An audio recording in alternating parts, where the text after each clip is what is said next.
It was a cold January afternoon in 1935. A man walked into the hotel president in downtown Kansas City. He was dressed well, wearing a dark overcoat. He had no luggage, just a comb and a toothbrush. He told the front desk his name was Roland T. Owen. He was from Los Angeles. He asked for an interior room on a high floor. He got room 1046. The bellboy Randolph Probst took him up. Owen seemed nervous. He kept the room dark, pulling the shades and turning on only a single, dim lamp.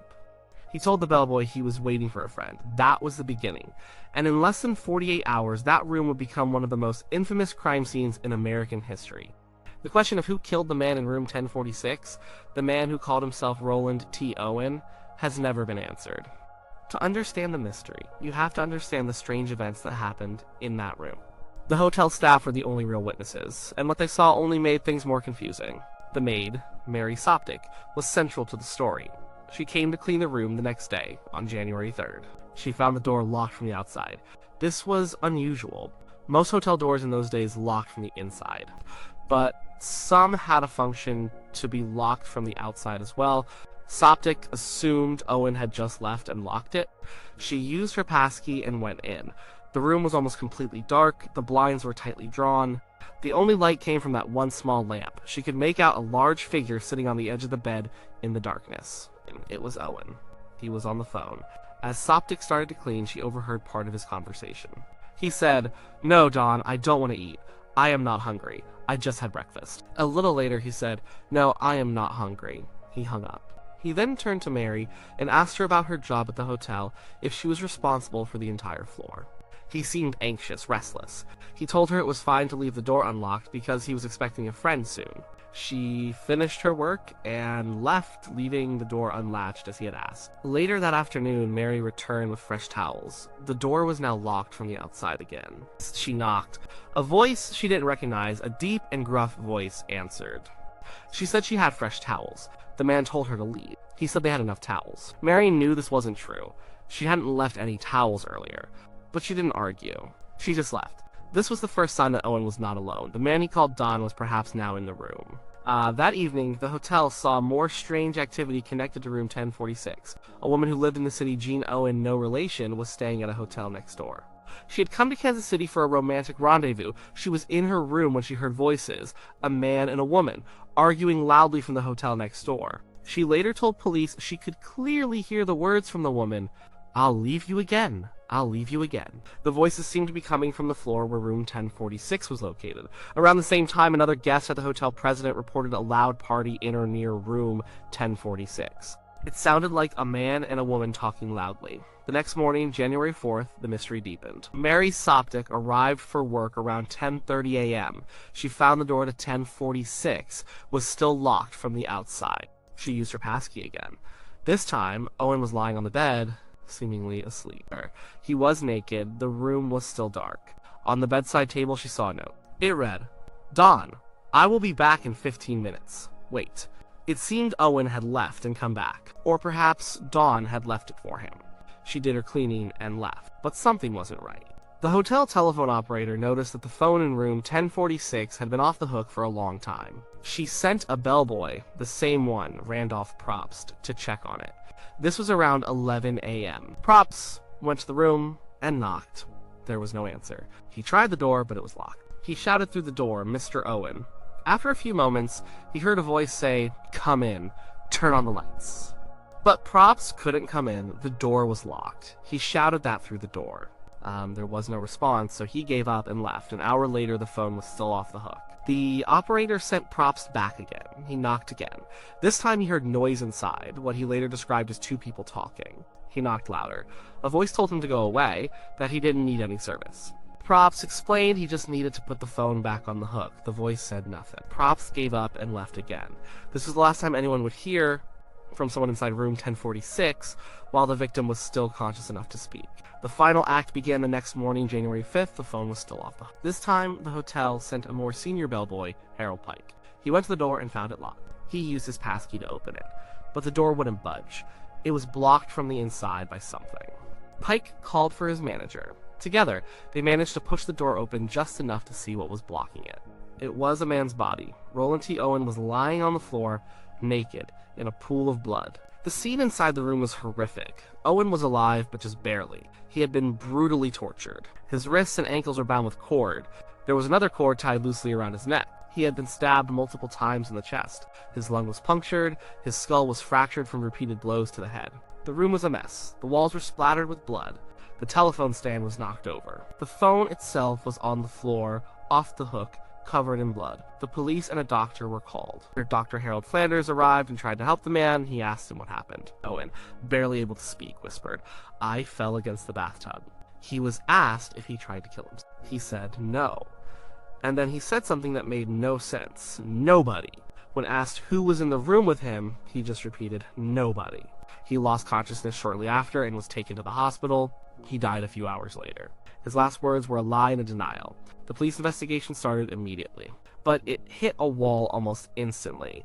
The crime scene was baffling. There was incredible violence, yet almost no evidence left behind. The cords used to tie Owen up were common. The police couldn't find the weapon. There was no knife, no club, nothing that could have caused the stab wounds or the fractured skull. It was as if the killer, or killers, had cleaned up after themselves. Even more bizarre, all of Roland T. Owen's personal belongings were gone. His clothes, his overcoat, everything was missing. The hotel staff never saw him with luggage, but he must have had the clothes he was wearing. They were gone. All the police found were a few small items, a hairpin, an unlit cigarette, a safety pin, and a full bottle of diluted sulfuric acid. They also found 4 small fingerprints on the telephone, but they couldn't be matched to Owen or to anyone in any police database. It was a dead end.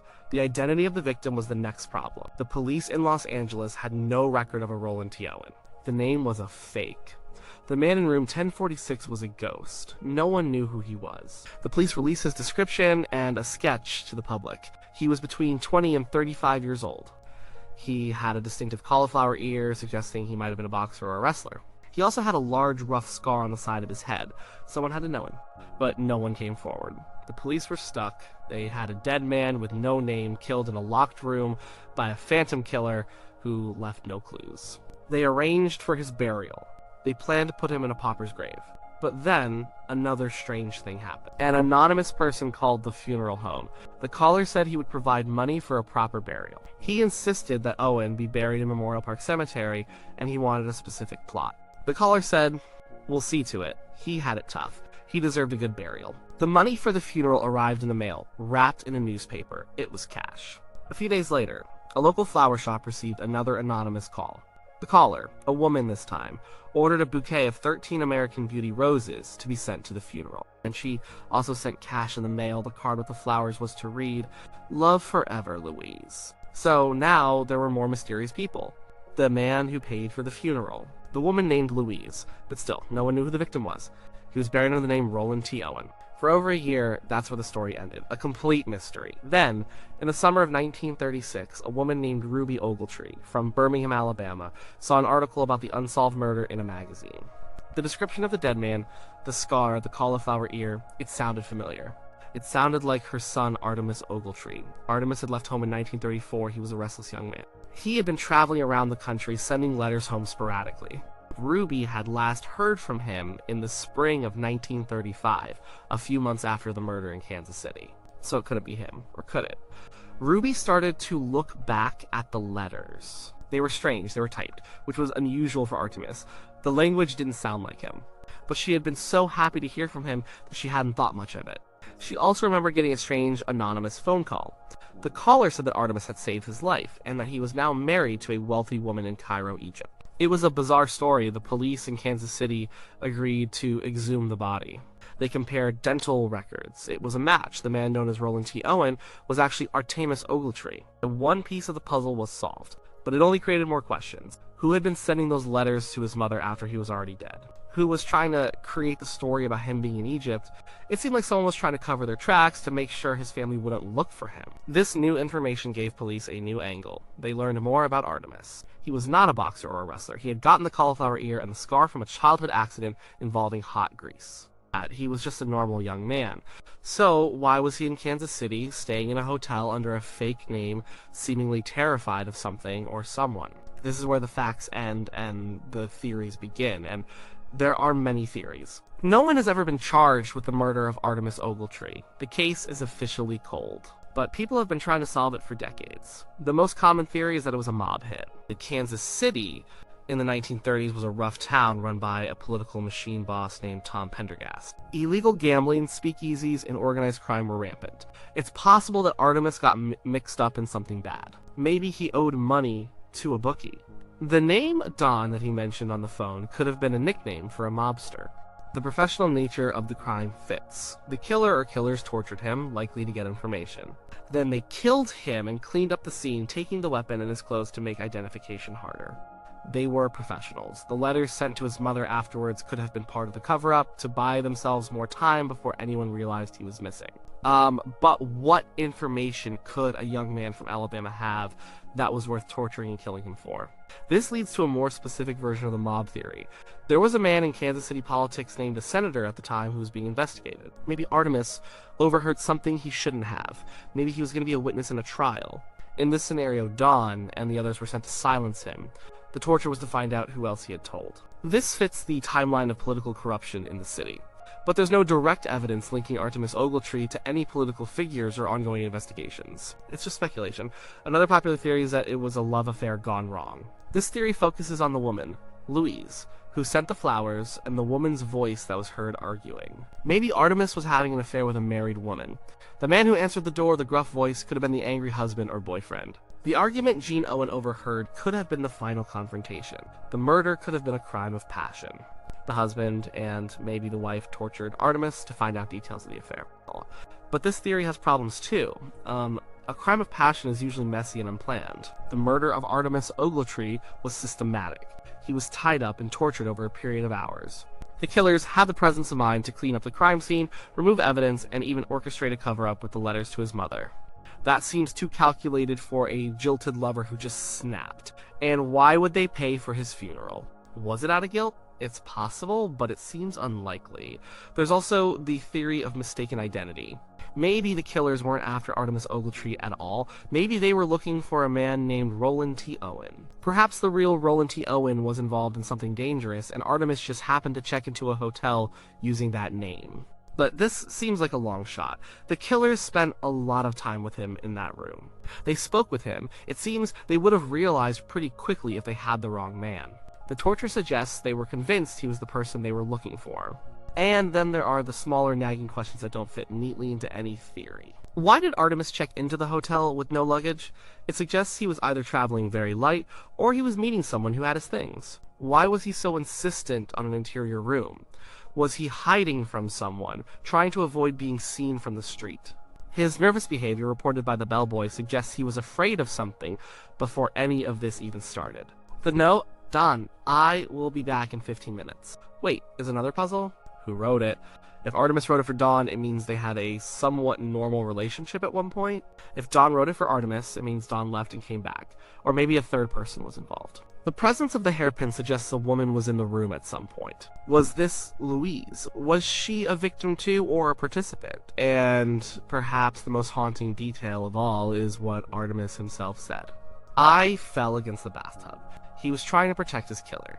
Even after being tortured for hours, with his last dying breaths, he refused to name the person who did it. Why? Was he so terrified of this person that he thought they would harm his family? Was he in love with the person and trying to protect them? Or was it just the delirious rambling of a dying man? His statement, "nobody," only adds to the mystery. Was he saying nobody heard him, or that the person who heard him was a nobody, someone insignificant?